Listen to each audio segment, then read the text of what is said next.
మనం చెప్పుకుంటున్నాం. దేవుడికి స్తోత్రం. యేసు ప్రభువు కూడా కొత్త నిబంధనలో ఎక్కడ ఆజ్ఞను మీరు గైకొనొద్దు, దాన్ని కొట్టేస్తున్నానని ఎక్కడ చెప్పలేదు. ఈనాడు ప్రియ దేవుని బిడ్డలారా, మరి పనికి మాలినటువంటి బోధలు ప్రియులారా, దుర్బోధలు ఏం చేస్తున్నారంటే దేవుని ఆజ్ఞలు కూడా తీసేస్తున్నారు వీళ్ళు స్వార్థం కోసం. పాత నిబంధనలు లెక్కలేదండి, కొత్త నిబంధనలు లెక్కలేదండి.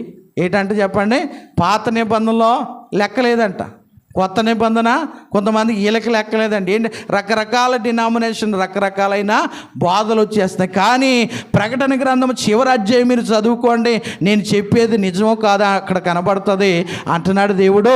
ఈ గ్రంథములో ఒక పొల్లైనను అక్షరమైనను ఎవరన్నా తీస్తే ఈ గ్రంథంలో రాయబడిన ఆ వ్యాధులు రోగాలన్నీ నాలుగు వచ్చేస్తాయి అంటున్నాడు. దేవుడికి స్తోత్రం.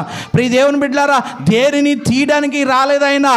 యేసు ప్రభువే అన్నాడు స్వయంగా, నేను లేఖనములు కొట్టివేయడానికి రాలేదు, ప్రవచనాలను కొట్టివేయడానికి రాలేదు.